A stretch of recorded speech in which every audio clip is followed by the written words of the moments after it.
Donc, Béatrice Baudouin, moi je suis responsable prévention région au sein de l'association Addiction France. Donc, bonjour à toutes et à tous. En quelques mots, présenter l'association. C'est une association nationale qui est présente sur le territoire français, mais aussi sur l'île de la Réunion, et qui a pour mission de déployer effectivement des actions de prévention, de réduction des risques, en passant par le soin et l'accompagnement des personnes en difficulté et leur entourage. Je vais peut-être faire du coup une slide sur la région Pays de la Loire. En région Pays de la Loire, nous gérons un seul OXAPA situé dans le département de la Vendée. Et dans les autres départements, nous intervenons plutôt sur des missions de prévention et de réduction des risques dans tous les milieux et auprès de tous les publics, avec une attention particulière aux populations vulnérables. Nous accompagnons donc aussi les organisations de toute taille et de tout secteur dans une démarche de prévention. Voilà. Après, je pense que vous aurez toutes les coordonnées, sites internet, si vous voulez aller plus loin dans la découverte de l'association.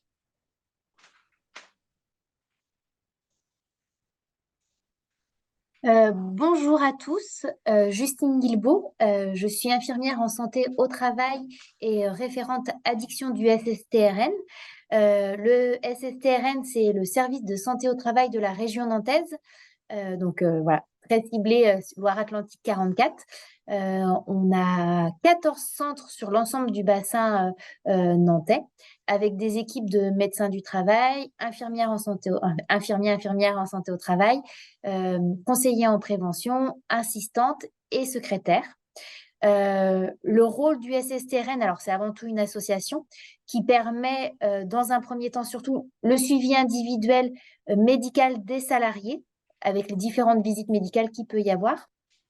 Et au niveau des entreprises, le SSTRN va surtout conseiller et accompagner les entreprises sur toutes les thématiques des conditions de travail. On va sensibiliser les entreprises à la culture de la prévention de l'ensemble des risques professionnels. Là, aujourd'hui, c'est les conduites addictives, mais ça pourrait être sur d'autres thématiques, que les risques psychosociaux, les troubles musculo-squelettiques ou d'autres choses. Et l'idée, c'est vraiment de faire le lien entre la santé, la sécurité au travail et la performance de l'entreprise. Voilà pour la présentation du SSTRN et je passe la main au docteur Page. Merci Justine. Bonjour. Voilà, donc Pascal Page, moi je suis médecin OXAPA Les Apsiades. Les Apsiades, c'est donc une association d'établissements spécialisés en psychiatrie et en addictologie sur le département de Loire-Atlantique. Pour ce qui concerne le pôle addictologie, nos missions, c'est de proposer un lieu d'accompagnement, de soins, de prévention pour toute personne qui se pose des questions ou qui présente une consommation problématique ou une problématique addictive. Donc, nous recevons effectivement toute personne en difficulté, qu'il s'agisse d'une problématique avec un produit ou sans produit, donc toute addiction confondue. Les Apsiades ont un XAPA, Centre de soins d'accompagnement et de prévention en addictologie qui se présente sur la Loire-Atlantique avec 7 antennes de consultation. Dans ces antennes, ce sont des équipes pluridisciplinaires qui accueillent et qui prennent en charge donc les personnes qui viennent, en sachant que les consultations peuvent être anonymes et qu'elles sont gratuites pour la personne qui consulte. Nous prenons en charge aussi l'entourage des personnes concernées. Les Apsiades ont également un organisme de formation et de prévention. Nous intervenons sur la prévention des conduites addictives, aussi bien en milieu sanitaire, médico-social, et nous accompagnons aussi entreprises privées et collectivités pour prévention des conduites addictives en milieu professionnel. Merci Pascal. Alors, je voulais aussi, on voulait vous faire part de nombreux acteurs régionaux en fait que la région Pays de la Loire dispose. Donc à la fois la structure régionale d'appui et d'expertise en addictologie, l'association Présence et aussi Addicted. Donc n'hésitez pas à aller vraiment rechercher, trouver des repères. Vous avez pas mal d'acteurs que vous pouvez retrouver. Alors bien sûr, toute la liste n'est pas présente, mais vous avez déjà de beaux repères sur ces sites-là. Donc n'hésitez pas à aller. De toute façon, je vous enverrai aussi le lien à la fin de ce webinaire. Alors, à présent, c'est des partages de points de repère. Pour partager ces points de repère, et avant de commencer, voilà, on sait qu'on est nombreux, donc, mais on voulait quand même avoir votre avis et un peu votre retour sur une démarche de prévention en milieu professionnel, c'est quoi? Et pour ce faire, Marjorie va mettre en place un tableau blanc et on va vous inviter à, très rapidement, à dire les mots-clés. Quand on parle pour vous de démarche de prévention en milieu professionnel, à quoi ça vous fait penser? Et donc de compléter sur le tableau blanc sous forme de post-it vos réponses. Donc, je vais laisser Marjorie mettre le tableau blanc. Donc là, en fait, vous prenez un post-it sur votre gauche et du coup, vous écrivez vos idées dedans. Dans le cadre blanc, après, voilà, faites au mieux.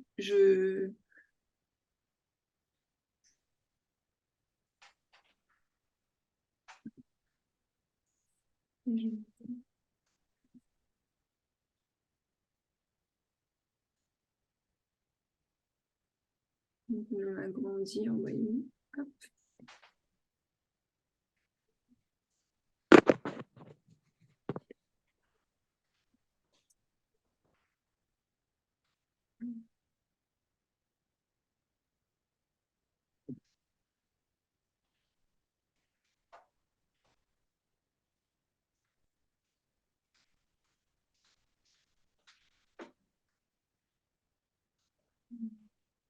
Voilà, du coup, la question, c'était qu'est-ce qu'une démarche de prévention en milieu professionnel, hein? Faut pas tenir compte.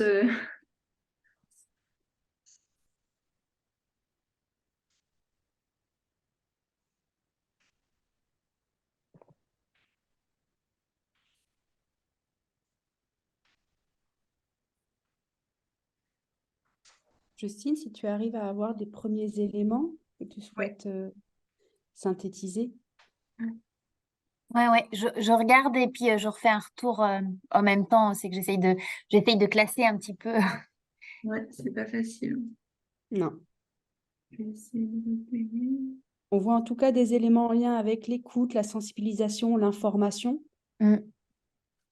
Il y a oui, pas mal de mêmes Ça- mots-clés qui reviennent, hein. Le document unique d'évaluation des risques, entre autres, hein, avec l'évaluation des risques ou la réduction des risques, tout ce qui est la pose de diagnostic. Je reviendrai un petit peu juste après sur ces différents éléments.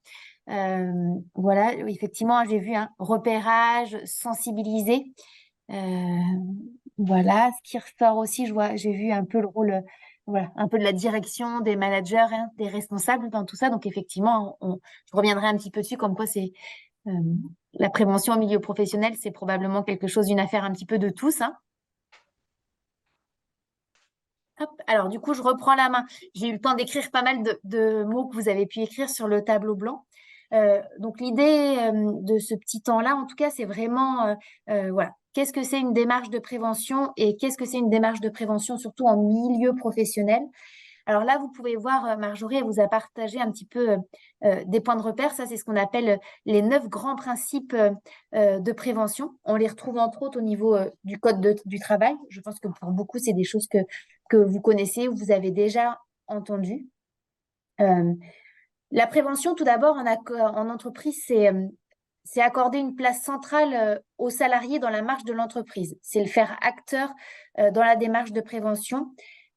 L'idée, bien évidemment, c'est de préserver sa santé au maximum, préserver sa sécurité aussi. La prévention, c'est savoir concilier à la fois et les performances et les obligations légales, hein, parce que c'est aussi quelque chose voilà, où l'employeur est, où il y a des obligations particulières. Et c'est mettre en œuvre surtout toutes les mesures nécessaires à la fois pour prévenir, à la fois pour supprimer ou à la fois pour réduire les différents risques au travail, les différents risques professionnels. Donc, au niveau des 9 grands principes de prévention, ça, c'est des choses que vous pouvez retrouver assez facilement, mais grosso modo, les trois principaux, hein, c'est vraiment éviter les risques, évaluer les risques professionnels et combattre les risques à sa source. Et puis après, il y en a d'autres, mais je ne vais pas aller plus loin pour le moment, sinon on passerait une bonne partie de la matinée ensemble. L'idée en prévention, en tout cas en santé au travail, si on peut agir le plus possible en prévention primaire, donc en amont, hein, avant même que le problème ait surgi, c'est l'idéal. Bien souvent, parfois, on est plutôt dans la prévention secondaire, voire tertiaire. Et effectivement, la prévention primaire, c'est l'idéal, hein, c'est vraiment agir en amont, analyser là où les situations de travail et identifier les risques potentiels. Souvent, on va plutôt agir en prévention secondaire, hein. Et la prévention secondaire, il y avait eu pas mal de mots-clés sur la sensibilisation, l'information. Donc, effectivement, là, on est effectivement en secondaire, on est dans la sensibilisation, l'information, la formation aussi. Et en tertiaire, on est un petit peu plus loin, hein. On est vraiment dans l'accompagnement plutôt de l'entreprise, l'orientation aussi et la gestion voilà, des cas à problème, des personnes exposées, des situations à risque. La prévention, c'est anticiper un peu les limites, enfin, c'est anticiper les limites et les conséquences humaines, sociales et économiques. Et là, on fait vraiment, enfin, je fais le lien avec, ça va parler pour les responsables, les accidents du travail et les maladies professionnelles. Donc, l'idée, c'est effectivement pouvoir agir dessus pour diminuer, voilà, à la fois le coût humain, les conséquences, le coût financier aussi des AT et des MP. Les principes de prévention, enfin, les principes de prévention, hein, ils se construisent vraiment en impliquant tous les acteurs de l'entreprise. Bien évidemment, ils sont différents d'une entreprise à une autre. Il faut tenir compte des spécificités de l'entreprise, du domaine où on travaille. Et une démarche de prévention, elle repose également sur des méthodes, des outils ou des valeurs un peu communs. Donc, effectivement, hein, on parle de respect souvent du salarié, de dialogue social. L'idée, c'est de pouvoir communiquer et échanger ensemble, et puis de bonnes pratiques de prévention. Donc, c'est là où c'est intéressant de pouvoir s'appuyer en tout cas sur les 9 grands principes de prévention. Est-ce que Marjorie, tu peux mettre la slide suivante, s'il te plaît? Merci. Au niveau... donc là, vous voyez, c'est quelques points de repère au niveau de voilà, la prévention. Tout à l'heure, il y a eu plusieurs fois document unique d'évaluation des risques. Donc, on est pile dedans. Juste avant, je voulais un petit peu questionner l'intérêt de mettre en place une démarche de prévention en entreprise. Voilà, quand on est un responsable, quand on est un chef d'entreprise, quand on est un directeur. Une démarche de prévention, avant tout, même si dans un premier abord, on n'a pas l'impression, ça va être un gain de productivité. Alors, le gain de productivité, ça va permettre d'améliorer les postes de travail, entre autres en réduisant la pénibilité. Ça va permettre d'optimiser aussi l'utilisation des machines, des équipements, ce qui veut dire aussi parfois moins de travail de maintenance ou d'entretien ou de réparation sur les machines. Et l'idée, c'est vraiment de diminuer les nuisances et les dysfonctionnements. Donc là, on est vraiment dans le gain de productivité, hein. Moins de panne, moins de soucis particuliers. L'intérêt aussi d'une démarche de prévention en entreprise, c'est réduire les pertes et les manques à gagner pour l'entreprise, diminuer l'absentéisme des salariés en lien avec des problèmes de santé, en lien avec une difficulté de recrutement et de turnover, hein. On sait aussi que voilà, quand certains postes de travail sont pénibles, quand les conditions de travail sont difficiles, c'est aussi difficile de garder ses salariés. Ça permet aussi une diminution des dégâts, hein, remise en état du matériel endommagé, entre autres, et une diminution, entre autres, tout ce qui peut être en lien avec le retard et les coûts de production. Du coup, pour l'entreprise, c'est vraiment voilà, quand une démarche de prévention, elle est réfléchie de façon globale, elle permet vraiment une meilleure compétitivité, hein. Ça améliore le fonctionnement de l'entreprise, une meilleure qualité du produit fini. Ça permet d'avoir une image aussi valorisée de l'entreprise en extérieur. Donc, c'est un peu du gagnant-gagnant. Donc, la prévention, elle est bénéfique pour le bon fonctionnement général de l'entreprise et on voit que du coup, le salarié, il rentre dedans aussi, hein. En mot important qui était revenu, c'était l'engagement de la direction. Et effectivement, l'engagement du chef d'entreprise, des responsables, est extrêmement important dans cette démarche de prévention. La démarche de prévention, comment on l'intègre dans une entreprise? Eh bien, c'est ce qu'on appelle clairement l'évaluation des risques. C'est en lien avec les obligations et la réglementation actuelle. Et la démarche de l'évaluation des risques, c'est aujourd'hui elle est portée, en tout cas, par le document unique d'évaluation des risques professionnels, hein, où chaque entreprise, en tout cas, doit en avoir un. Et donc, ça consiste à identifier les dangers, ça va être tout ce qui va être le repérage, analyser les risques et proposer des actions de prévention. Donc, ça va être la création effectivement du document unique d'évaluation des risques et la mise à jour régulière, en tout cas, de ce document-là et de le faire vivre. La démarche de prévention, c'est vraiment une culture de la prévention, hein. Elle s'appuie sur différentes choses, hein, mais elle s'appuie sur l'évaluation. Je répète un petit peu, mais ça permet que les choses, elles rentrent aussi, hein. Ça permet ça permet une démarche d'évaluation des risques professionnels auxquels sont soumis les salariés. Aussi une démarche de conception et d'utilisation des lieux de travail. Alors, l'idéal, c'est le plus en amont possible d'un projet, hein. C'est avant même parfois que l'entreprise se construise ou c'est lorsqu'il va y avoir des changements qui vont être opérés dans l'entreprise. C'est une démarche de prévention en lien avec les risques des machines et des outils utilisés dans une entreprise. C'est tout un questionnement aussi sur l'utilisation des équipements de protection collective. Donc, l'idée, c'est vraiment d'éliminer ou la réduction des risques. On parle aussi d'équipements, c'est le lien aussi avec les équipements de prévention individuels, hein, et ça, on fait le parallèle avec les équipements les mesures collectives. Dans les entreprises, ça va être la présence ou non de sauveteurs secouristes du travail aussi, et leurs compétences et leur regard aussi un petit peu plus aiguisé en termes de prévention. La formation et l'information, donc c'est tout ce qui est en lien avec la politique de l'entreprise, et ça, c'est revenu plusieurs fois, hein. Formation, information, sensibilisation. Et tout ce qui va être après, alors ça, c'est vraiment plus spécifique, mais c'est vraiment l'organisation des secours et des soins d'urgence. Pour conclure un petit peu sur cette partie-là, la prévention, c'est vraiment une affaire de tous. Elle nécessite la participation de tous les acteurs de l'entreprise pour avoir la vision la plus juste et la plus complète des différents aspects du travail. À l'intérieur de l'entreprise, eh bien, ça va être effectivement les postes à responsabilité, mais aussi les salariés. Ça va être les différentes instances qu'on va pouvoir retrouver du personnel, hein, les membres du CSE, les délégués du personnel, les membres du CSSCT, les services en santé au travail dont vous êtes rattachés, les différents sauveteurs secouristes aussi de l'entreprise.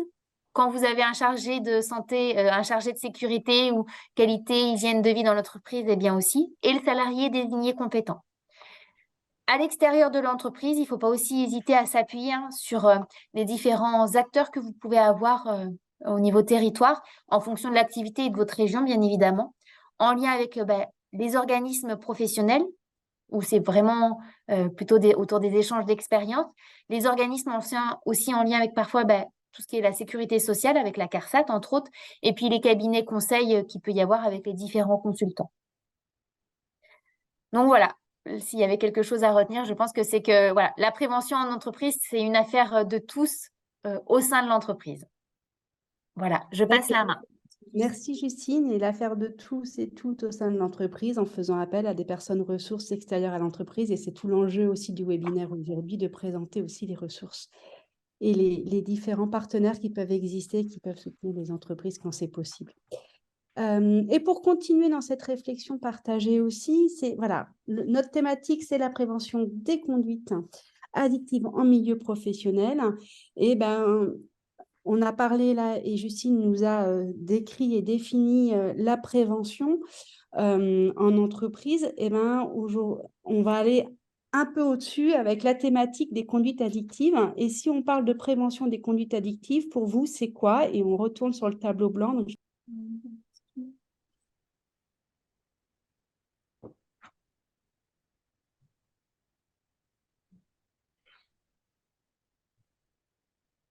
Alors, je vais commencer peut-être à réagir sur les mots ou les phrases qui apparaissent sur le tableau blanc.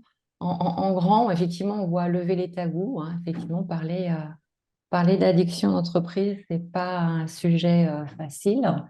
On voit apparaître effectivement différentes modalités d'intervention, comme la sensibilisation, mais aussi on voit la question du règlement intérieur, et notamment en lien avec le Code du travail, et la question centrale. Alors souvent au niveau de l'alcool, hein, on se la pose, est-ce qu'on autorise, est-ce qu'on n'autorise pas, voilà. On a la question de l'information, effectivement, auprès des salariés, sensibiliser sur le risque. La question du maintien dans l'emploi, effectivement, c'est un critère important. Justine a parlé effectivement le fait que effectivement, la direction porte la démarche. On est bien effectivement sur l'idée qu'une démarche de prévention des risques professionnels liés aux pratiques addictives doit avoir pour objectif le maintien dans l'emploi. La question de la détecter. Voilà, la question des protocoles, effectivement, des outils internes, des outils de gestion.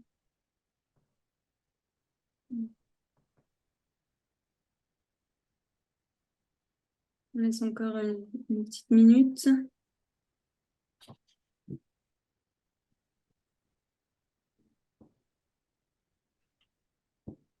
S'il y a d'autres.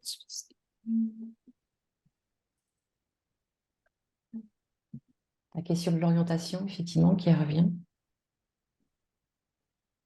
Donc, on voit qu'il y a effectivement peut-être 3 grands axes que vous posez au travers de ces post-it. La question du cadre, c'est quoi effectivement la politique interne? La question de la prévention, de la sensibilisation, de la formation, et puis la question de l'orientation, effectivement, vers le soin ou vers des partenaires lorsqu'un salarié ou un agent est en difficulté. Donc je prends la main dans la suite de Béatrice. Effectivement, je ne vais pas revenir sur les 3 axes là, du tableau blanc, mais j'ai noté aussi, moi, détecter, il y avait bien sûr sensibiliser, former, mais il y avait cette idée de détecter et de savoir en parler, c'est-à-dire qu'au-delà du cadre, du règlement de la formation, il y avait aussi finalement savoir-être, comment faire. Et puis j'ai envie de commencer par finalement les conduites addictives. De quoi parle-t-on? Est-ce qu'on est à peu près au clair là-dessus? C'est vrai que maintenant la définition, on parle de conduites addictives pour désigner l'ensemble des usages susceptibles d'entraîner un trouble. Et au niveau des définitions, il y a un avant et un après 2013. Avant 2013, on parlait des notions d'usage nocif ou d'abus, c'est à peu près la même chose, et de dépendance. Pour ça, on faisait référence au DSM-4. Le DSM-4, c'est un manuel de troubles de manuel statistique et diagnostic des troubles psychiatriques. Et donc, avant 2013, c'était le DSM-4 et ensuite le DSM-5. Pour revenir à avant 2013, donc on parlait d'usage, usage nocif, dépendance. Ce qu'on appelait l'usage, on pouvait dire aussi l'usage simple. Ça définissait finalement des consommations qui pouvaient être occasionnelles, parfois répétées, mais en tout cas qui n'entraînaient pas de troubles à court terme.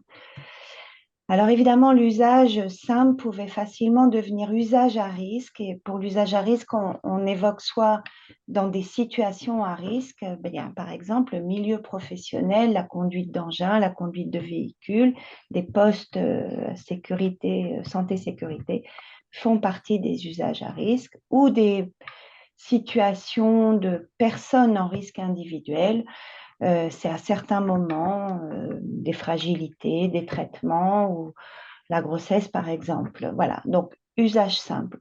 Quand on évoquait l'usage nocif ou l'abus, ça faisait référence à un usage qui entraînait un dommage. C'est ça ce qu'il faut retenir. Usage simple, il n'y a pas de dommage à court terme.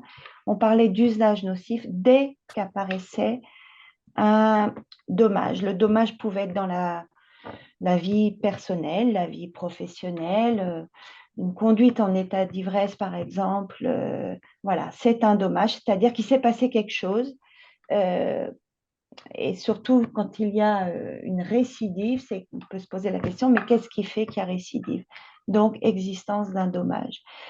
Enfin, la dépendance, c'était ce qu'on nommait l'impossibilité de contrôler, l'impossibilité de s'arrêter de consommer, malgré la connaissance de complications ou d'apparition de risques. Ça, c'était avant 2013. Ça ne veut pas dire qu'on ne l'utilise plus, mais c'était donc une approche par catégorie. Depuis 2013, avec le nouveau DSM, on est passé dans une approche plutôt dimensionnelle, plutôt graduelle, qui va nous permettre de parler de troubles, d'usage et de troubles liés à l'usage, avec une graduation qui va partir des troubles légers aux troubles sévères. Et cette graduation est importante parce qu'elle va nous permettre d'aborder les situations, elle va nous légitimer aussi à en parler dès l'apparition de troubles légers. Alors, pour parler de troubles légers, troubles modérés, troubles sévères, on fait référence aux critères de Goodman, le docteur Ariel Goodman, psychiatre, qui a établi 11 critères. Voilà, vous les retrouverez facilement. En tout cas, troubles légers, c'est à partir de 2 critères sur 11 mois, repérés sur 11 mois. Troubles modérés, c'est jusqu'à 6 critères et on parle de troubles sévères quand il y a plus de 6 critères repérés. Enfin, pour revenir sur, alors je ne vois pas le texte, mais voilà, je l'ai. Pour revenir, vous avez la définition là, de l'addiction. Ce que je veux vraiment, là, sur quoi je veux insister, c'est sur ce mot processus. Parce que l'addiction est un processus, c'est quelque chose de très dynamique qui évolue et qui peut fonctionner à la fois pour apporter du plaisir, un soulagement, un malaise, pour soulager un malaise intérieur.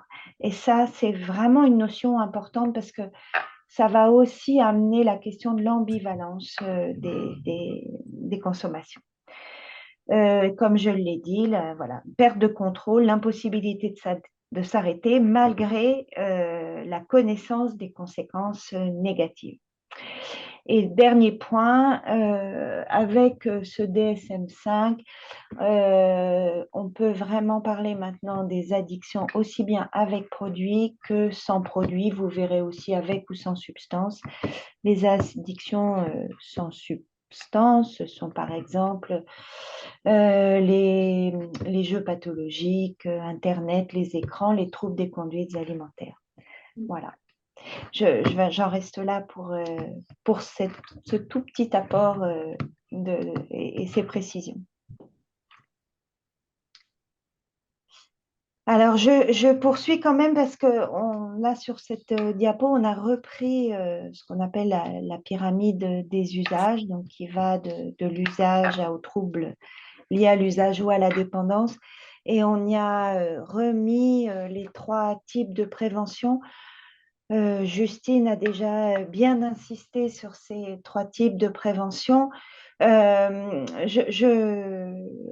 reviens très vite. La prévention primaire, c'est donc celle qui nous permet d'intervenir dès l'usage simple, en tout cas avant l'apparition de troubles.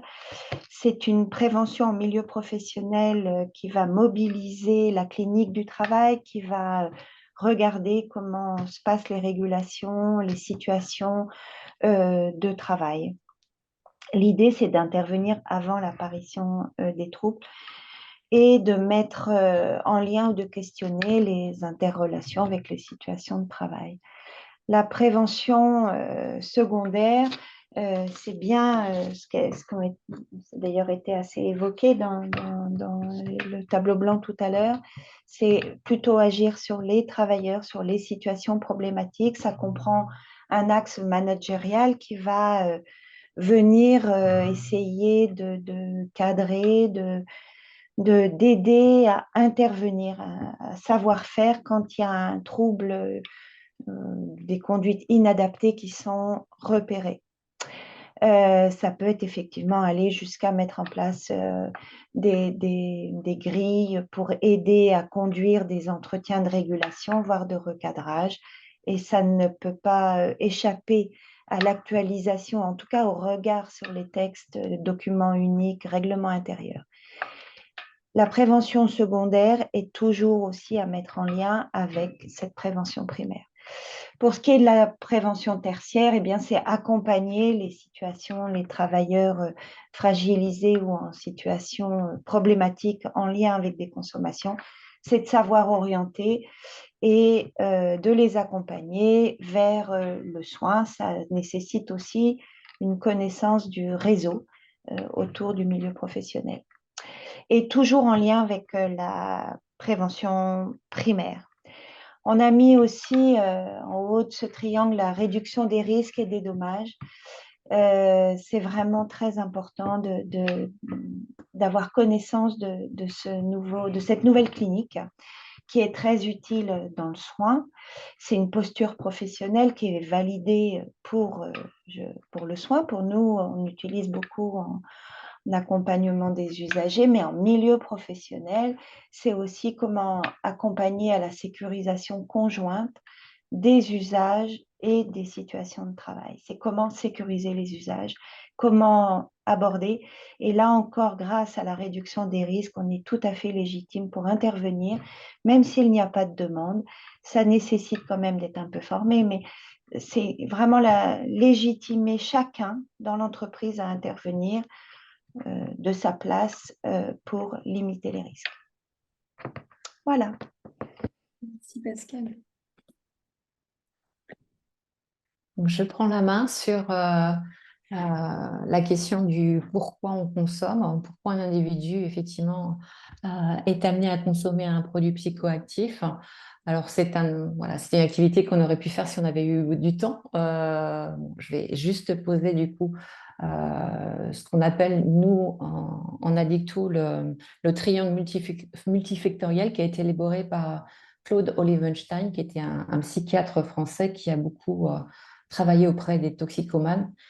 C'est un outil qui permet d'appréhender la consommation de produits psychoactifs dans une vision plus globale, en sortant un peu de la relation binaire individu-produit, et qui tient compte à la fois effectivement de l'individu et de ses caractéristiques personnelles, de la nature du produit et du contexte dans lequel on est amené à consommer. Donc ça renvoie effectivement à 3 facteurs qui jouent un rôle et qui s'influencent mutuellement. Ce qui est intéressant dans ce triptyque, c'est effectivement les différents items et les caractéristiques des différents items qui peuvent être des facteurs de vulnérabilité ou des facteurs de protection. Et en fait, c'est la résultante de ces facteurs qui déterminera peut-être l'élaboration ou non d'une conduite addictive. Ce triangle ou ce triptyque pose aussi l'importance du contexte.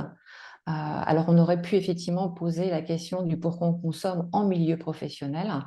Et on voit effectivement l'importance du contexte professionnel. Et on en a parlé en tout début, Madame Rivet en a parlé tout début en disant que le contexte pouvait être favorisant, protecteur, mais aussi pouvait être un contexte aggravant d'une consommation. Voilà. Juste pour terminer, parce qu'on a pris beaucoup de temps auparavant, juste poser que ce triptyque, ce triangle, pose aussi le principe de l'accompagnement en addictologie, puisqu'on est effectivement dans les centres de soins sur des équipes pluridisciplinaires composées effectivement de médecins, de psychologues, de travailleurs sociaux. Et ce triangle pose donc l'accompagnement qui peut être un accompagnement qui est bio-psychosocial, voilà, et qui permet effectivement d'appréhender l'individu dans sa globalité. Très bien. Merci Béatrice. Alors, au niveau du chat, est-ce qu'on a des questions? N'hésitez pas à en poser hein, si vous en avez d'autres par rapport à ce qui vous a été présenté. Alors, on a deux questions. Une qui pose des questions, qui interroge sur le fait si on a ou pas des études chiffrées qui mettent en avant le gain en productivité, en bénéfices financiers d'entreprise pour toutes les entreprises qui ont mis en œuvre une politique de lutte contre les principales addictions, tabac, alcool. Donc, est-ce qu'il existe des études chiffrées par rapport à ça? Est-ce que vous avez connaissance ou pas d'études chiffrées? Alors, euh, de ma connaissance à moi, il n'y a pas d'études, il n'y a pas encore d'études parues. C'est vrai qu'autour des conduites addictives, c'est pas depuis très longtemps que c'est un sujet qui est travaillé et réfléchi en entreprise, en lien avec tout ce qui peut être l'absentéisme ou les choses comme ça. Il n'y a pas de données chiffrées en tout cas. Pour avoir recherché il n'y a pas très longtemps pour un autre, un autre sujet de travail pour moi, il y a vraiment pour le moment rien de paru. Moi, Je ne sais pas si mes collègues ont des infos. Alors, moi, je n'ai pas non plus connaissance d'études chiffrées. Après, je mettrai seulement en avant sur le fait que le fait de mettre aussi une politique de lutte contre les principales addictions, tabac, alcool et autres, c'est aussi mettre en place une démarche de prévention, donc une démarche aussi d'amélioration des conditions de travail. Et là, par contre, hein, il y a des études qui montrent qu'effectivement, quand il y a des démarches d'amélioration de conditions de travail, il y a quand même des résultats positifs en termes de performance d'entreprise. Il y avait une autre question qui était plus en lien, mais là, c'était au moment où Pascal parlait et j'ai pas forcément fait le lien. C'était au moment où tu parlais des usages. Il y a une question qui est apparue pour avoir l'ensemble des critères énoncés. Et là, j'ai pas fait forcément le lien avec de quels critères. Peut-être les critères de Goodman à ce moment-là, voilà, ça doit être ça. Alors, dans les critères de Goodman, on parle beaucoup de ce qu'on appelle le craving, par exemple. C'est l'envie irrépressible de consommer. C'est un critère qui est vraiment pris en compte. L'incapacité à remplir ses obligations, ça fait référence aussi à ce qu'on appelle la centration sur le produit, c'est-à-dire que toutes les pensées vont vers trouver l'objet de son addiction.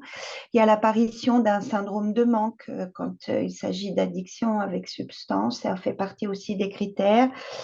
Il y a négliger ses activités de la vie quotidienne, il y a le phénomène de tolérance, c'est-à-dire augmenter petit à petit la quantité de consommation ou d'utilisation de produits pour obtenir les effets recherchés. Qu'est-ce que je peux dire d'autre? Il y a tous les problèmes psychologiques aussi, les répercussions psychologiques liées à la conduite addictive. Alors, je regarde en même temps. Pascal, il y a une Voilà. personne qui a répondu dans le chat et qui a présenté les 11 critères. Ah, bah, c'est parfait. Donc c'est parfait. Il y avait également une question, enfin en tout cas, quid de l'usage, contrôle de substances psychoactives pour tenir et se maintenir au travail, mais ça on va y venir petit à petit aussi sur le fait que ça peut effectivement s'inviter au travail comme on peut aussi s'adapter au travail en utilisant, en ayant un usage en tout cas de produits pour rester au travail. Et il y avait aussi un besoin d'avoir d'exemples de mise en œuvre concrète. Donc, je pense que petit à petit aussi, on va venir parce que c'est aussi l'objet de la présentation de Marjorie après. Et il y avait une autre remarque sur une démarche de prévention de risque. On peut supprimer le risque dans les entreprises en mettant alcool zéro. Après, il y a l'intention que l'entreprise peut avoir et la réalité sur le terrain où il peut y avoir des écarts. Et c'est là aussi où l'entreprise peut être en difficulté. Donc, on va avancer pour aussi répondre aux questions qui ont été, pour illustrer un peu plus précisément. Oui. En quoi le travail est-il concerné? Alors, j'espère que vous êtes toujours attentifs. Alors, du coup, quels enjeux pour les établissements à progresser sur la prévention des conduites addictives? Alors, c'est vrai qu'on a l'aspect réglementaire, mais c'est vraiment important de ne pas avoir juste cette approche réglementaire qui fait du coup une approche silo, mais bien prendre en compte finalement la santé au travail. Donc, de prendre conscience de l'importance de diminuer les facteurs de risque, comme voilà, le stress, différents risques psychosociaux et des faits concrets aussi, hein, comme des horaires atypiques, une surcharge. Et également l'enjeu de maintenir en emploi ses collaborateurs, parce que finalement, l'organisation a une capacité finalement à composer avec des différents individuels pour améliorer la qualité de vie et les conditions de travail. Et donc en agissant finalement sur la prévention primaire. Et on a aussi bien sûr le dialogue social qui est pris en compte dans les conditions de travail.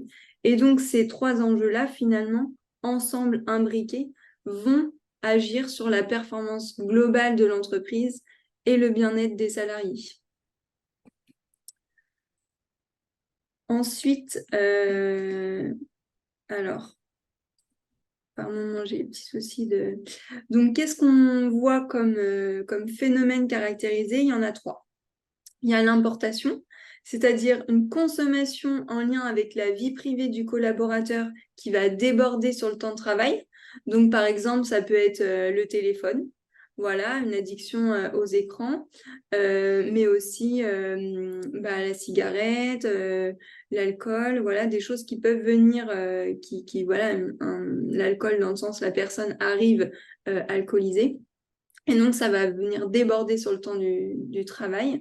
On a aussi l'acquisition. Donc là, c'est une consommation en fait sur le lieu de travail qui va faciliter notamment les relations au travail, l'intégration, comme un pot d'entreprise, un repas d'affaires, en fin de chantier ou des séminaires. Et aussi, le dernier phénomène qui est caractérisé, c'est l'adaptation. Donc là, ça va être la stratégie pour tenir face au travail. Qu'est-ce que je vais prendre pour réussir à tenir une dose de caféine, par exemple? Je vais en prendre plus que la normale parce que j'ai besoin de ça pour tenir, ou du moins, je pense que j'ai besoin de ça. Et donc, du coup, j'emploie des différentes stratégies. Et donc, on a observé quatre fonctions finalement du fait d'utiliser d'avoir comme usage des conduites addictives, parce que pour les salariés qui utilisent du coup ces usages-là, c'est des ressources. Donc, on a identifié quatre. Donc, la première, c'est s'anesthésier pour tenir. Donc, je vais calmer ma douleur, peut-être agir au niveau de peur, tromper l'ennui aussi, hein. On parle de bore-out dans le monde de l'entreprise. Et donc, qu'est-ce que je fais pour tromper l'ennui? Je vais utiliser, par exemple, mon écran, mon téléphone. Il y a aussi pour se stimuler, j'ai besoin de garder le rythme, j'ai besoin de gagner aussi en confiance, en performance, et donc je vais prendre des substances pour me stimuler. Pour récupérer aussi, je vais prendre par exemple des choses pour dormir. Je veux être opérationnelle et vu que j'ai des difficultés à dormir, et ben du coup, je vais prendre des substances le soir pour dormir ou même voilà, dans la journée. Et donc, ça va être comme but de récupérer. Et le dernier, c'est pour s'intégrer. Donc, du coup, à travers des usages collectifs ou des dynamiques cohésives de détente, hein, comme on parlait tout à l'heure, de séminaires, de temps, de pauses pour pouvoir s'intégrer. Et donc, ça, c'est les quatre fonctions identifiées. Et donc maintenant, je vais vous présenter un cas d'entreprise que chacun peut avoir finalement dans sa structure pour vous montrer qu'une situation qui peut paraître anodine va avoir des conséquences finalement sur différents champs. Donc là, on est dans une situation d'acquisition. Je ne sais pas si vous vous souvenez les 3. Et donc là, on est dans une situation d'acquisition avec Fabrice qui est responsable de station de montage. Donc, qu'est-ce qu'il fait Fabrice? Ça fait plusieurs années qu'il travaille dans un centre auto. Il est responsable de la station de montage, donc il organise l'activité et aussi il est en charge d'une équipe de 12 techniciens, monteurs et 5 personnes à la vente. Il a globalement une bonne ambiance, voilà, son centre est rentable. Et toutes les fins de semaine, on apprend que la direction offre un apéritif à l'équipe sur le lieu de travail pour les remercier de leur engagement et du travail réalisé. Il en est de même pour les départs en vacances et tous les autres événements marquants de la vie des professionnels. Le pot se termine lorsque les professionnels sont rentrés chez eux. Il est fréquent que certains prolongent la soirée dans d'autres lieux. Il se déroule généralement le samedi soir, mais parfois aussi le vendredi soir si la journée a été bonne. Donc, qu'est-ce que ces pratiques favorisent? Un bon esprit de groupe, une certaine solidarité entre professionnels. Donc, il y a des liens solides qui vont se créer.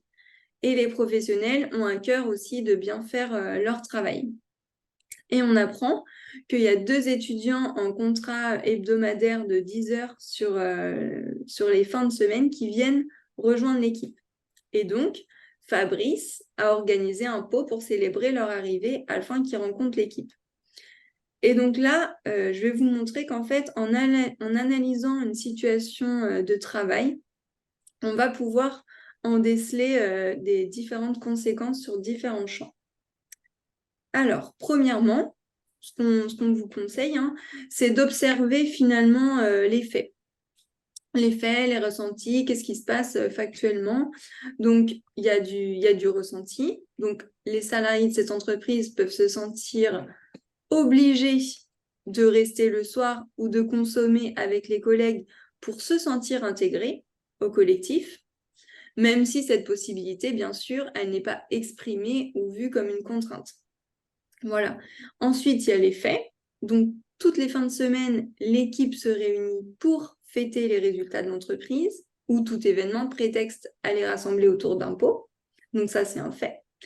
Et le soir, en question, c'est l'arrivée des 2 nouveaux membres de l'équipe. Donc là, on reste dans le factuel. Le temps, c'est à la fin de semaine et la récurrence de l'événement à toute l'année. Le lieu, c'est dans le centre auto. Donc, on résume la situation. Cette fin de semaine, Fabrice, le manager responsable de la station de montage, propose à son équipe de fêter la fin de semaine et les bons résultats. C'est aussi l'occasion d'accueillir les nouveaux étudiants qui viennent d'arriver dans l'équipe. Donc, on a bien résumé la situation. Et donc, qu'est-ce qui se passe concrètement là par rapport à cette situation? Donc, il y a des acteurs directement impactés qui sont visibles à la situation. C'est qui? C'est les salariés de l'entreprise et le manager. Mais on a aussi des acteurs indirects qui sont impactés. Donc, c'est des personnes invisibles à la situation. On a les proches des salariés, on a le N+1 du responsable auto, on a les clients, les nouveaux étudiants, les personnes de ces professionnels, les personnes que ces professionnels pourraient croiser lorsqu'ils rentrent chez eux. Et donc, du coup, déjà, on voit que ça va au-delà de ce qu'on pourrait penser. Il y a des acteurs directs, indirects. Et ensuite, on se rend compte qu'il y a des conséquences sur 3 champs. Premièrement, sur le champ de la santé. Donc, il y a des problèmes dus aux consommations, une certaine habitude de ces consommations, une possible dépendance à ces substances, et il peut y avoir aussi des risques routiers et risques personnels dans la vie privée. Donc ça, c'est vraiment au niveau de la santé. Ensuite, on se rend compte qu'il y a des conséquences sur le collectif de travail. Un collectif rassemblé, valorisé, encouragé autour de consommation. Il y a des possibles incivilités ou débordements entre membres de l'équipe par des consommations excessives. Et donc, on a aussi résultats sur le travail. Il peut y avoir du coup des substances, une dépendance aux substances et donc une incapacité à travailler. Des erreurs dans les réparations et les montages en pièces ou les commandes. Des incivilités vis-à-vis des clients et donc perte de clients croisés en état d'ébriété. Et aussi le fait qu'il y ait des erreurs, et ben, du coup, les clients peuvent être insatisfaits. Donc là aussi, on peut perdre des clients. Et on peut avoir de l'absentéisme. S'il y a eu trop de fêtes, ou voilà, ça s'y finit tard, etc., il peut y avoir de l'absentéisme et aussi du désinvestissement de l'équipe et in fine une perte de sens car non prise en compte et non valorisation du travail réellement effectué. Finalement, on se rend compte que s'il y a de l'absentéisme, le travail il va être répercuté sur les autres personnes qui sont là et donc ça va augmenter la charge de travail des personnes qui sont là et donc on va avoir des dérèglements au niveau de l'équipe, ça peut aussi générer des tensions, etc. Sentiment d'injustice, voilà. Donc finalement, on se rend compte que en observant les différentes conséquences, eh ben, on tire les fils et du coup, on a vraiment des vraies conséquences qui sont mises en lumière. Alors, si mon ordinateur veut bien.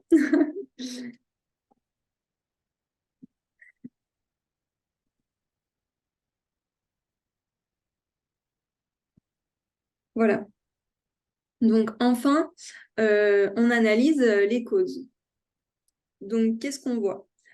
On a les pratiques managériales, on a les pratiques de métier, on a les fonctions de l'alcool. Donc, voilà, hein, dans les faits, convivialité, soutenabilité, soulagement, détente. On a aussi la pénibilité du travail en station de montage, qui n'est pas à négliger non plus. Le froid, le rythme, les endroits difficiles d'accès pour réparer certains véhicules et le contact avec les clients. On a aussi un moment dédié aux échanges professionnels, des événements de la semaine, éventuellement les irritants aussi qui peuvent être abordés, régulés et réglés. Donc, on a différentes finalement causalités identifiées. Et ensuite, c'est important de mettre en lumière aussi les ressources qui existent. Donc, le manager, il veut récompenser son équipe et les valoriser. Donc, ça part bien sûr d'un bon sentiment, hein. Il y a un partage entre les membres de l'équipe et les liens qui ont su créer.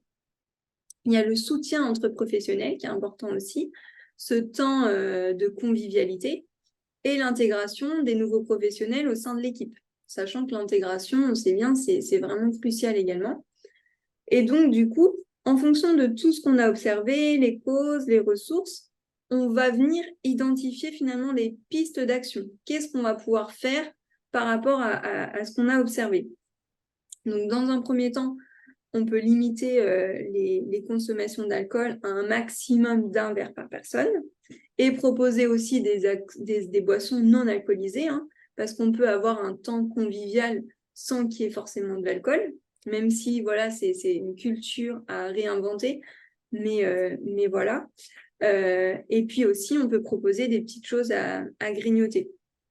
Mais on peut également réfléchir à autre chose pour justement avoir ces mêmes effets bénéfiques. Donc, on peut instaurer d'autres temps de partage pour réguler l'activité autrement voilà, qu'autour d'un verre d'alcool. Donc, ça peut être un jeu, pourquoi pas collaboratif, un barbecue, pourquoi pas quand il fait beau, une pause café, l'intégration de smoothies, un repas, enfin voilà, là on a donné des exemples, hein, mais bien sûr, c'est à adapter en fonction de la culture aussi de votre entreprise. C'est important de prendre en compte que une entreprise lambda ne fera pas la même chose qu'une structure Y. Chaque structure a sa propre culture et du coup, c'est vraiment important là aussi de l'adapter à vos collaborateurs et à l'individualité, la culture d'entreprise. Hop. Et donc, Donc, l'organisation du travail entre ressources et contraintes, c'est vraiment important de prendre en compte qu'il y a le travail peut être source de ressources, mais aussi source de contraintes. Et finalement, au quotidien, on est sur cette balance, voilà, pour essayer d'être à peu près sur le même niveau. Donc, le travail est une source de développement quand on a du sens à son travail, quand on peut développer des compétences, des relations sociales, construire une identité professionnelle, hein. Satisfaire aussi, d'avoir une satisfaction du travail accompli. On sait que les personnes ont tous des besoins aussi, hein, au niveau du travail, et donc on a besoin de répondre à nos différents besoins. Mais le travail peut être aussi source de contraintes. Et ça, c'est vraiment important d'en prendre aussi compte. Donc, on doit s'adapter en permanence aux nouvelles technologies, aux cadences, aux transformations actuelles, transition numérique, écologique. Enfin, voilà, le monde change en perpétuel. Et donc, il faut s'adapter en permanence. Les tensions physiques, la pénibilité au travail, on a aussi les différents horaires, l'activité.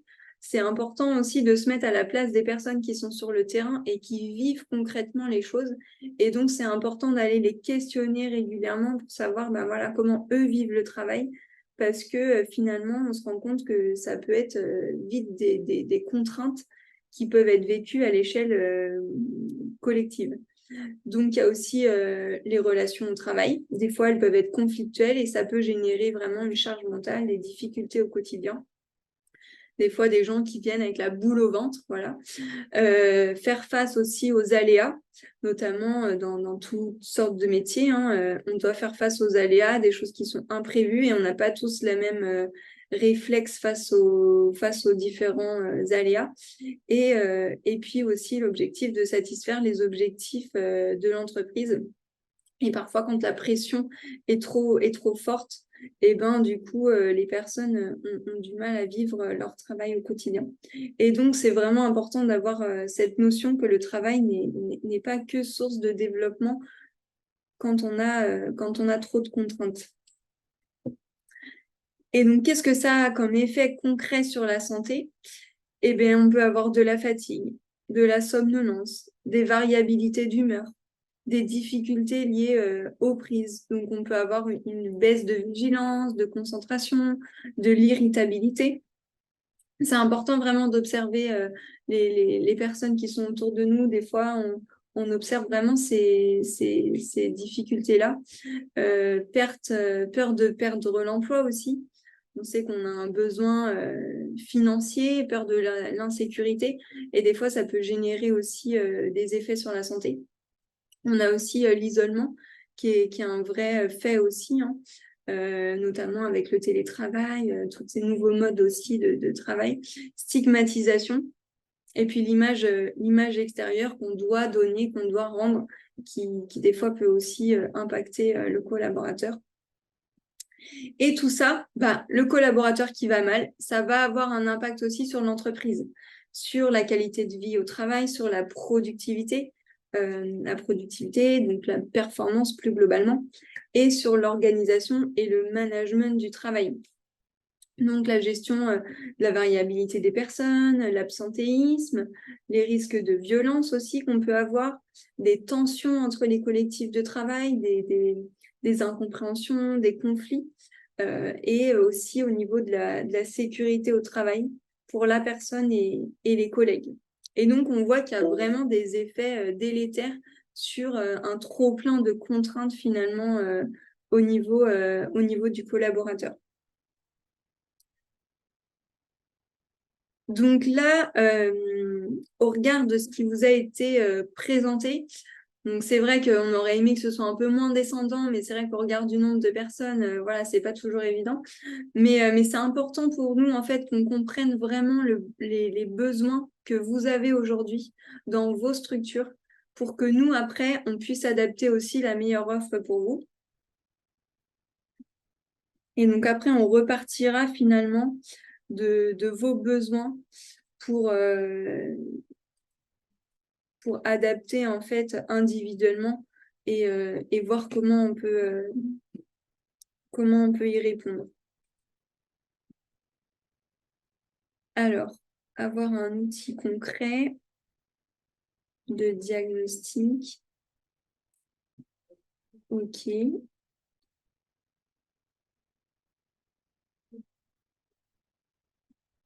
Alors, c'est toujours le post-it à gauche. Et puis, Coralie va aussi prendre une question. Tac, tac, tac.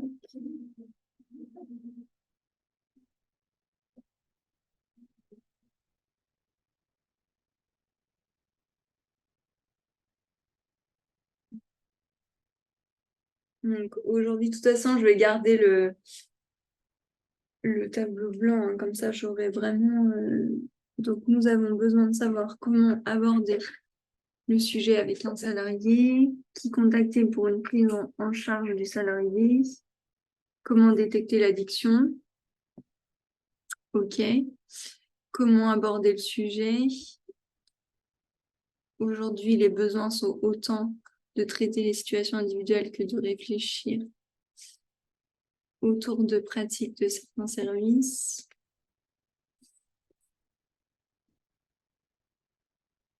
Comment intégrer cette question dans le règlement intérieur?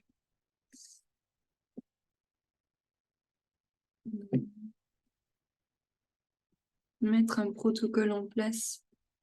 Accompagnement. Ok.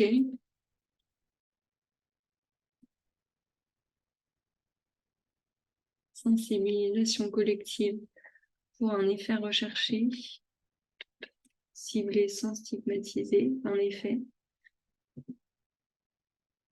Ok. En tout cas, c'est vrai que c'est vraiment important pour nous d'avoir vraiment vos retours à ce niveau pour mieux y répondre après. Donc, quelles possibilités d'orientation dans le secteur géographique?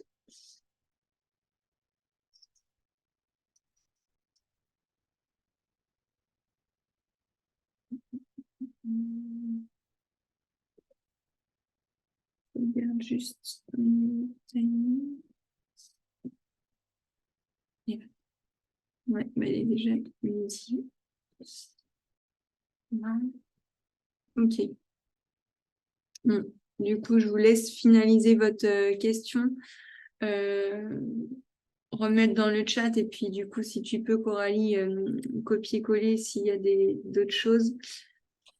Il y a effectivement plusieurs questions et puis aussi une expression vis-à-vis des besoins. Donc, je vais un peu... il y avait déjà une première question sur voilà, quand on intervient dans les entreprises, dans les administrations, pour vous, la direction doit-elle s'engager sur du zéro alcool? Donc, est-ce que vous voulez répondre à cette question-là? Est-ce que c'est une obligation de la part de la direction de se positionner sur du zéro alcool lorsqu'on intervient ou pas en entreprise? Alors, je peux prendre la parole un petit peu, en tout cas sur ce cas-là. Au niveau du code du travail, au niveau de tout ce qui est l'alcool, ce qui est autorisé est bien inscrit en tout cas. Donc, c'est d'abord le code du travail qui prévaut, qui autorise de tête, c'est le vin, la bière et le poiré. Au niveau... Je Pardon, coupe, c'est pas zéro alcool, mais tendre vers. Voilà, tendre vers. Donc, ça, c'est au niveau de ce qui peut être autorisé ou pas. Ça, au niveau quand il y a pas de quand il y a le code du travail, après, dans les entreprises, on a le règlement intérieur qui va spécifier un petit peu plus et c'est vraiment un travail avec tous les acteurs de l'entreprise en fonction du domaine de travail de l'entreprise et des risques professionnels. On voit bien que certains postes de travail sont plus à risque que d'autres, avec du travail en hauteur, des habilitations électriques, du travail seul aussi. Donc, effectivement, va se questionner effectivement la notion d'autoriser l'alcool, en tout cas sur des temps dédiés, par exemple, des pots, des choses comme ça, lorsqu'il y a des postes à risque, ou de la conduite d'engin aussi, conduite routière, des personnes qui vont être commerciaux. C'est vraiment quelque chose qui se réfléchit, je pense, ensemble, en tout cas, sur voilà, comment intégrer ce qu'on peut ou ce qu'on ne peut pas faire et à quel degré, entre guillemets, et à quelle intensité dans l'entreprise. Après, moi, je rajouterais surtout que c'est quand même une réflexion collective à mener au sein d'une entreprise avec les différents acteurs et identifier aussi comment l'aborder ensemble. Parce qu'il y avait aussi la question de comment sensibiliser sans stigmatiser. C'est aussi toute une, justement, on voit que c'est un sujet tabou et comment on peut l'aborder sans stigmatiser. Mais c'est aussi une réflexion qu'on mène au sein de l'entreprise au regard de la politique, de la posture, des métiers, du secteur, des activités, hein, de la culture d'entreprise. Co-construire ensemble la manière dont on peut en parler et voir aussi comment on se positionne vis-à-vis de la consommation d'alcool. Je vois dans les commentaires, effectivement, on parle de copie là, mais effectivement, si, l'idée c'est vraiment de mettre en place un groupe de travail et de réfléchir collectivement et ensemble à ce qu'on fait, les limites qu'on met, le cadre qu'on met, et voilà, en tout cas autour des conduites addictives et des consommations. Et moi, je voudrais rajouter aussi dans l'expérience que j'ai, c'est que d'abord, bien évidemment, un copie, les mettre au travail en collectif. Et le zéro alcool, avec Justine, tout ce que tu as dit par rapport au règlement, très bien, mais réfléchir aussi au sens que ça a et au risque qui, parfois, est d'invisibiliser aussi encore plus les consommations et les usages. Voilà, c'est aussi ça ce qu'il faut évoquer dans tout le groupe de travail qui doit se mettre en place avant pour avoir une réflexion collective avec, prenant en compte, comme tu as dit aussi, la culture de l'entreprise. Enfin voilà, bon, j'en rajoute pas, mais faut aussi avoir ça en tête, que ça peut parfois aussi les invisibiliser. Et rendre les échanges et le sujet encore plus tabou. Mm. Je me permets d'accélérer un peu pour essayer de respecter les horaires. Avez-vous eu le témoignage interne d'entreprise? Donc là, je veux seulement préciser qu'il y a le site Addicted Pro sur lequel il y a des témoignages. Il y a également le dispositif Esper dont on va parler, qui est porté par la MILDECA, sur lequel il y a également des témoignages. Donc on va y venir. Il y avait aussi une autre question. Retour encore sur les sujets, effectivement, de vrais besoins d'études avec des chiffres pour vraiment préciser les gains pour les entreprises sur le gain financier, le fait de mener une démarche. Donc, ça a repositionné encore cette volonté-là. Et effectivement, pour communiquer auprès des entreprises, ça peut être facilitant. Après, les acteurs et actrices que nous sommes là autour de l'écran, on n'est pas habilité pour faire des études statistiques là-dessus. Donc, on n'est pas les bons acteurs, mais effectivement, ça peut être des points d'appui pour nous, en tout cas, pour parler de ce sujet-là et de sensibiliser peut-être plus facilement les entreprises. Quelles possibilités d'orientation selon le secteur géographique? Comment orienter efficacement? Alors, je sais que via aussi l'ARS Pays de la Loire, avec il y a peut-être possibilité d'avoir une carte géographique sur les acteurs du Pays de la Loire. Il y a La SRAE peut-être aussi. Oui. Voilà, Oui. je pensais à eux. Sur le site de la SRAE, il y a l'annuaire par Voilà. département. Donc, voilà, Donc, les informations sont disponibles.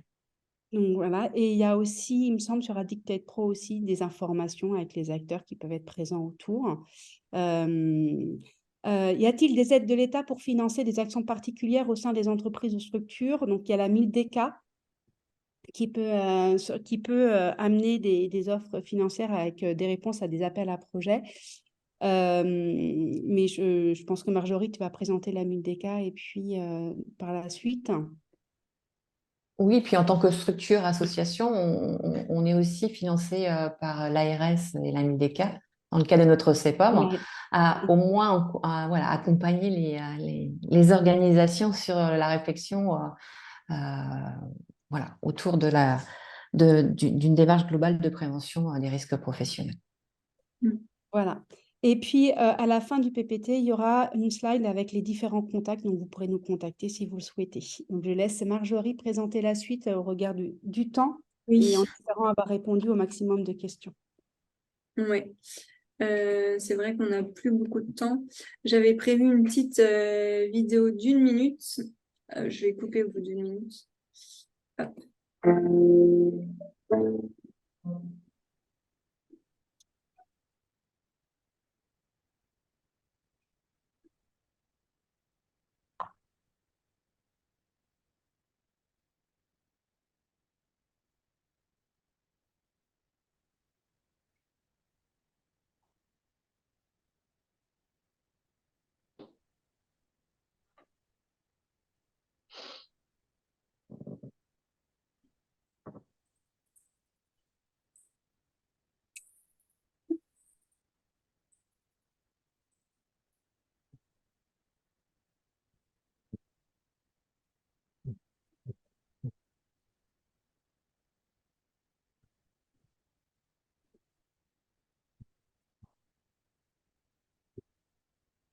Voilà.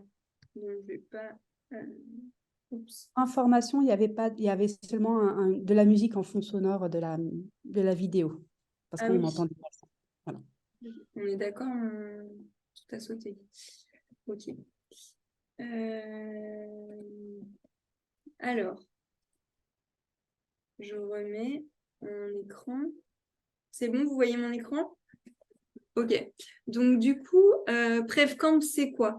C'est un appui gratuit qui est porté par l'ANACT et les ARACT. Donc, l'ANACT, c'est l'agence nationale, hein, et les ARACT, c'est les agences régionales. Donc, qui est soutenu, du coup, cet appui par le Fonds de lutte contre les addictions et donc financé par la MILTECA.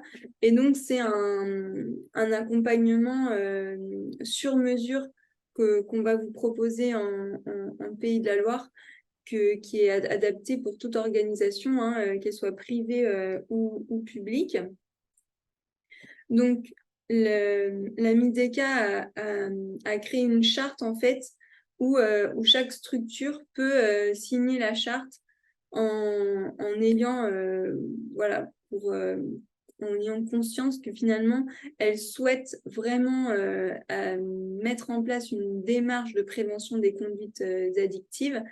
Et donc, elle va mettre vraiment une démarche par rapport à sa structure, à ses besoins.